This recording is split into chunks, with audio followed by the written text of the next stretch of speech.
We just have a little bit of time left here, but what I wanted to talk to you just a little bit about you personally. When you're not being Dr. Genie Scott, when you're just Genie, what do you do? Are you into macrame or cage fighting or surfing, or what do you do? I know you just got back from the Azores, right? That was work. That was work, okay. Well, yeah, but such work. I mean, this is great. I've got the greatest job in the world. I really do. Any downtime, though? What goes on when you're just relaxing? I have a family. I have a husband. I have a daughter.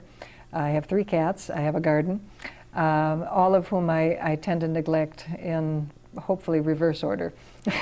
I'll get them on the camera next and see how they react to that. I like reading. I like cheesy science fiction. Which is why I got along so well with the folks at Dragon Con. I could really relate. There's some very unusual people at Dragon Con. They Indeed, have a very good time. Indeed. Although I had to confess that I really had to rely on Josh Rosenau in my office, who is a 30-something. No, what's that show, or what? I've never seen that. Oh, that's the such and such. Oh, okay. I don't keep up. I don't keep up nearly as well. I don't even try. When I got home, why is that guy dressed like a robot raccoon? That's what I was Exactly. I mean, I could recognize the 12 or 15 Indiana Joneses that I saw. Right. I mean, that was easy. And the Wookiee, you could pick that one out pretty easily. When I got home, I was confessing to my daughter that, boy, there sure was a whole lot of stuff there that I didn't know about. My daughter, by the way, went through a Japanese anime phase when she was in junior high and high school. So I kind of, by osmosis, got a lot of those. Yeah. I saw the 3 or 4 Sailor Moon groups. I got them down. But anyway, I got home and I said, gee, Carrie, I was looking at all these various costumed characters there at Dragon Con, and I really didn't, boy, there sure is a lot that I don't know. And she said, well, thank goodness. What kind of a nerd do you want to be anyway? So, I said, I make no pretensions to be on the cutting edge of American culture. I do the best I can, but I don't try. It's tough for all of us. Well, you mentioned you're always working, and you've had a very, very busy year so far. What about the rest of '09? What do you have in your crosshairs? What's coming up? Some wonderful stuff coming up. A number of talks at colleges and universities, which is par for the course. But as you say, '09 was quite a year. I mean, this is the 200th Darwin anniversary and the 150th for Origin of Species. So everybody's having Darwin fests all over. The trip to the Azores that I just got back from was really wonderful. Darwin had stopped at the Azores, and so the Azorean scientists wanted to highlight their science and their evolutionary biology. One of the talks at the symposium was when the finches are snails, because basically, and the Azores are a volcanic island just like the Galapagos, and in the Galapagos you have finches demonstrating local adaptation. Well, the snails do the same thing. So anyway, it was really fun to go there and meet with the Azorean scientists. Next month I go to York, England, where there's a symposium on teaching evolution, and I'll be participating in that. So that's going to be kind of a fun gig.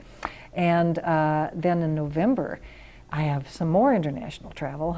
Again, this is pretty unusual for me. I mean, usually I'm going out to, little towns in Nebraska or something, but I'm going to Alexandria. Bring your library card. Yeah, Alexandria. Bring your library card. I like that. And so that's I've never been to Egypt before. That'll be very exciting. And then, a number of other, there have been a number of lecture series. I look at the list of speakers, and it's kind of the usual suspects, and a number of friends of mine.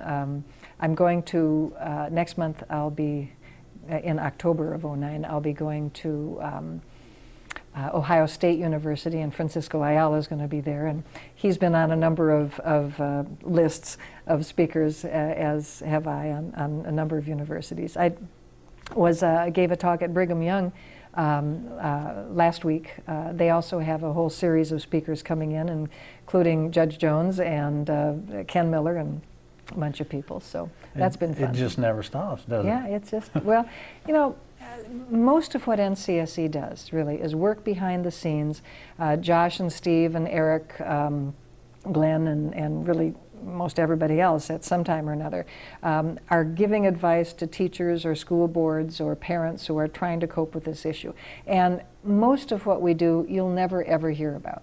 The teacher who calls in and wants advice because the principal wants him to opt out a kid from evolution, and this is just going to make chaos of his class. You know, that's not going to make the newspapers. Yeah. But that's really the kind of help we primarily offer. It's not all the Texas textbook hearings in Dover. The vast majority of it isn't. But I'm, in many respects, the public face of NCSE, so I am on the road a lot. And when I travel around, I hope I can educate people about the creation and evolution controversy and the importance of science. And well, you've educated me today, I'll tell you that much. But I have other colleagues also, so you know, someday I really am going to retire. I keep threatening to do that someday, and the other folks at NCSE will be doing this, and they will do a splendid job, believe me.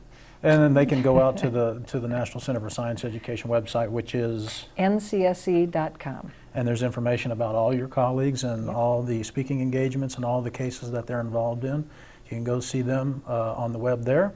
But this has been a lot of fun. It has and been I a have lot a of fun, feeling that Sam. we could Thanks. probably go on talking like this for hours. Unfortunately, you have very important things to do the rest of the day. Well, I have a talk in about a half hour, so. And I have to go home and clean the lint out of the dryer vent.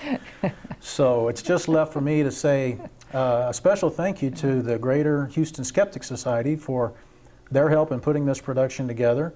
Of course, the Houston Museum of Natural Science, they're celebrating their 100th birthday, and they allowed us to come into their facility today to shoot this interview.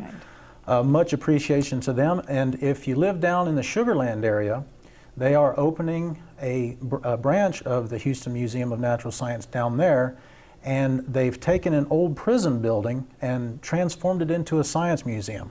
If your kids don't think that's cool, check their pulse. I'm going to go down there and have a look at that myself.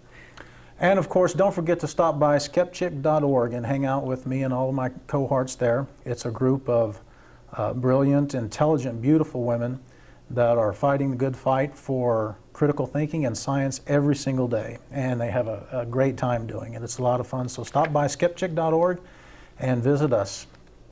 With that, I think it's time to say goodbye. So for Dr. Genie Scott, I'm Sam Ogden saying enjoy the rest of your day and be good to each other.